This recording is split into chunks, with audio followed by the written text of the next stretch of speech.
Retiring at age 65 is just so much easier. If you're aiming for an earlier retirement date and you're finding that difficult, then this video is going to show you all the reasons why age 65 is such an easier retirement age to aim for. Now, this is going to build on our previous video where we had done a case study. We had looked at 3 different scenarios, one with an age 60 retirement, one with an age 65 retirement, and one that was optimized for age 65 that was even better. Now, in this video, I'm going to show you all the reasons why the age 65 scenario was so much better than the age 60 scenario. So there's multiple different reasons, lots of different insights, and I want to share them all with you in this video. Now, my name is Owen. I'm an advice-only financial planner, a CFP, and I'm the founder of Advice. I've seen well over 1,000 retirement plans, and you start to notice certain patterns when you've seen that many retirement plans. I want to share with you some of the reasons why age 65 is easier in terms of retirement planning. If you're aiming for an earlier retirement date, if you're struggling to hit that earlier retirement age, then this video is going to show you exactly why that might be more difficult for you. So let's take a look at the case studies. Let's jump right into it. I'm going to show you all of the different reasons why age 65 is just so much easier. Now let's start by exploring the 2 different scenarios, age 60 and age 65 retirement. We built these scenarios in the last video, so if you want to watch that, I'll put a link to that video in the description for this video. Now in this example, we've got retirement at age 60. We've got Steve and Alex here. Steve and Alex are both age 55 at the moment. They've been aiming for age 60 retirement, but they're finding that very difficult. So they want to see whether or not there's a better option. So they're got $152,000 in total employment income. They would retire at age 60. They would start CPP right away. We've got old age security starting at 65. Their spending goal right now is about $70,000 a year. They're putting $24,000 a year against their mortgage and about $24,000 a year into savings and investments. They're just finding that really hard. It's a very aggressive goal, and they're getting a bit tired, a bit exhausted of such a high savings rate. So they're just wondering if there's a better, more balanced option here. The other problem is their age. Their spending in retirement after age 60 was $70,000 a year, and they end up with a shortfall towards the end of retirement. So even that goal wasn't successful. So they start retirement with about $600,000 in financial assets. They quickly run out by about age 84, and even their success rate. So they would run out of money on average about 83, 84, 85. But in the worst cases, they were running out of money as early as age 73. So their early sequence of returns risk was just very challenging. So this scenario wasn't great. We took a look at an age 65 retirement scenario, which was just so much better for many reasons. And those are the reasons we're going to explore in this video. We've got their employment income all the way until 65. They start CPP and OAS the same year. They've got their registered drawdown, no shortfalls in this case, so they can spend more. They also don't have to pay off their debt as aggressively. So now they're spending an extra $12,000 a year. They're just doing their regular payments against the mortgage. They're not doubling it up. It does extend a few years into retirement, but pretty close to their target retirement age here at age 65. And now in this case, they're spending $82,000 a year after retirement. So instead of the $70,000 that they found very tight, now they're spending $82,000 throughout the rest of their retirement period. And no shortfall. So here there's lots of room that they could spend more. And we did an extra scenario where they were spending an extra $18,000 a year in early retirement. So if you watch that previous video, they were spending $100,000 a year between 65 and 75. So even more in that early retirement period. This one's also very successful. So this age 65 retirement scenario, very successful at 93%. The first major chance of running out of money is actually past age 90. So this is a very, very successful scenario for Steve and Alex. So the first reason why age 60 is so much harder is that their OAS only starts at age 65. So they've got a 5-year gap. If they retire at age 60, they've got a 5-year gap they need to backfill with investment withdrawals because their OAS can't start until age 65. So in our age 65 example, they're working, then they retire, and their OAS starts right away. So there's no gap in the age 65 retirement scenario. And that is one of the reasons why it's such a better scenario from a retirement perspective. Now, the next reason why the age 60 retirement scenario is more challenging is that they have a reduced CPP benefit. So yeah, they could start at age 60, that's certainly true, but it's a reduced benefit. It's reduced by 36% versus their age 65 amount.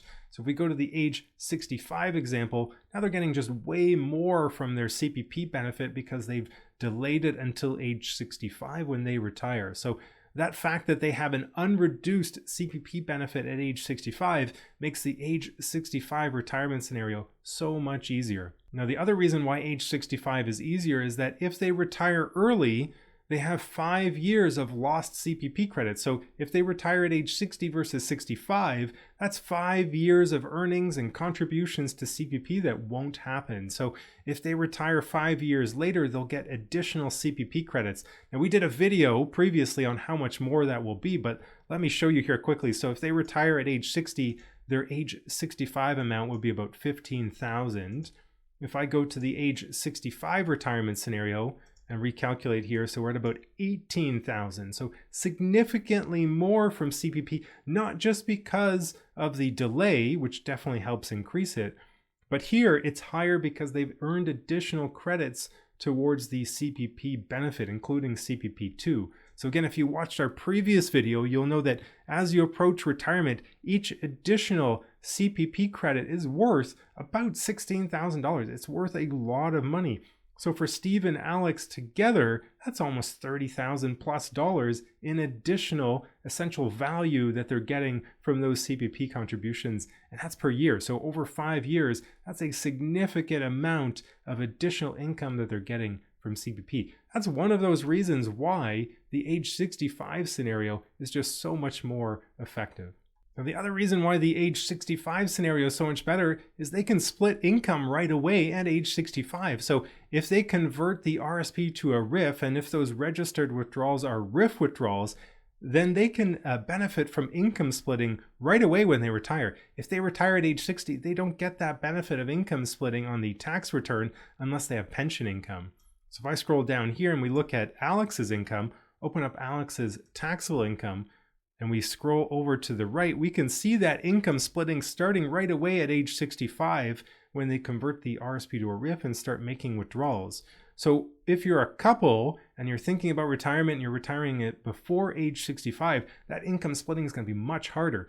If you retire at age 65 or after and you convert your RSP to a RIF where you've got pension income splitting is way easier after the age of 65. It's going to help lower your tax bill. Now, the other reason why age 65 is so much easier from a tax perspective is that we're getting tax credits right away. So here at age 65, we're going to get the age amount tax credit. And again, if we convert that RSP to a RIF, we're going to be getting the pension income tax credit as well. So let me scroll down here. I'm going to show you where those show up. So we've got Steve's total tax. Let's just open up the federal, and I'm going to show you where those tax credits come in. So here at age 65, we get those tax credits right away. This is the tax reduction that Steve gets. Alex gets the same tax reduction. So we're talking about $1,400 in the future, $300 or so from the pension income tax credit. That's quite a big benefit for Steve and Alex in terms of tax reductions. They only get that at age 65. So if we retire earlier, if Alex and Steve were to retire at age 60, between 60 and 65, they aren't getting those tax credits. So they're paying more in tax over those 5 years. And they're also making larger withdrawals to pay that larger tax bill. So by retiring at age 65, they immediately get the benefit of those two additional tax credits, the age amount tax credit and the pension income tax credit. The age 65 scenario is also better for another reason. If we go to the spending tab, we can see that now they've got 5 more years of investment and saving contributions. So between 60 and 64, we've got 5 more years of $24,000 per year in contributions, and that's going to significantly help their net worth by the time they retire. So by delaying their retirement a little bit, they continue to make those investments and saving contributions. Actually feels a little bit more comfortable now because they're spending a bit more. Remember, they're not doing as much in terms of debt payments. So here they can pay off the debt over a longer period of time. They can maintain their savings rate, and it feels more comfortable because they've got a bit more for spending. So here we've got 5 more years of contributions at $24,000 per year. Now, the other reason why this scenario is better, the age 65 retirement scenario, not only the additional contributions, but they also get additional growth. So here, if they retire at age 60, so the year before they'd have 500,000 or so in financial assets. But if they let that grow for another 5 years at a 5 to 6% growth rate, they're getting $25,000 to $30,000 a year in additional investment growth. So not only are they contributing $24,000 a year, but they're also getting the growth of $25,000 to $30,000 a year as well. So combined, we're talking over $50,000 a year in net worth growth over that 5-year period. So here at retirement, they now have $840,000 in net financial assets.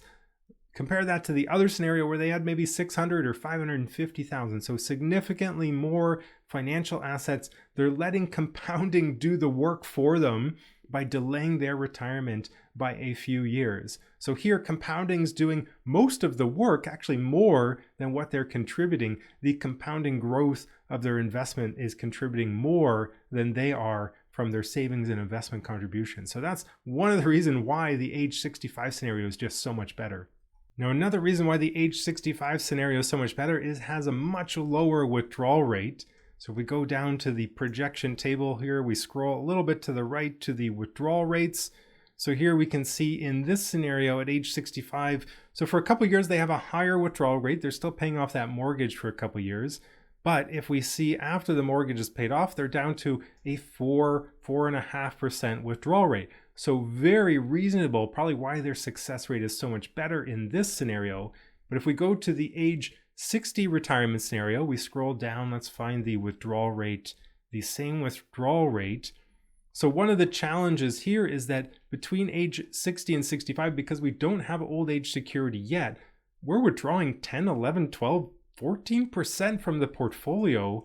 And that makes it very challenging from a success rate perspective. We're just drawing too much in this scenario. And so they would have to spend even less than the $70,000, which is already tight for them. So in this case, because they get CPP and old age security, because their pension is higher at the age 65 scenario, we've got a much lower withdrawal rate, which makes this scenario so much more successful. One of the other reasons why the age 65 scenario is so much more successful is we've just got a shorter retirement period. So here we're retiring at 65 until age 90. So we've got 25 years that we need to fund from a retirement spending perspective.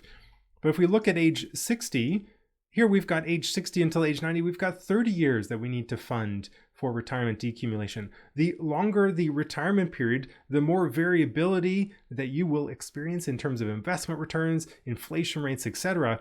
Makes it much more challenging from a success rate perspective the longer your retirement period is. So if you retire at age 65 instead of age 60, you've shortened that retirement period. There's less variability that will affect your retirement plan. Now, the last thing that I want to highlight, and it may not be obvious, but at age 65, you typically get access to pharmacare and dental care programs either through the province or federally, and that can make a little bit of a difference. So in the age 60 retirement scenario, we are probably either out of pocket or maybe by extending health benefits, we are funding some of those dental care and pharmacare expenses at least for 5 years between age 60 and 64. So at age 65, we get access to some of those pharmacare and dental care programs. Depending on your income, there could be different qualification criteria, but that can make the age 65 retirement target much, much easier. You don't need to fund that out of pocket. If you retire at age 65, you qualify immediately for those benefits. And so that can make the age 65 retirement scenario so much easier, especially in certain circumstances. Now make sure you like and subscribe. You don't want to miss future videos like this. If you're approaching retirement and you haven't created a retirement plan yet, make sure you like and subscribe so you get all of these insights as you build your retirement plan.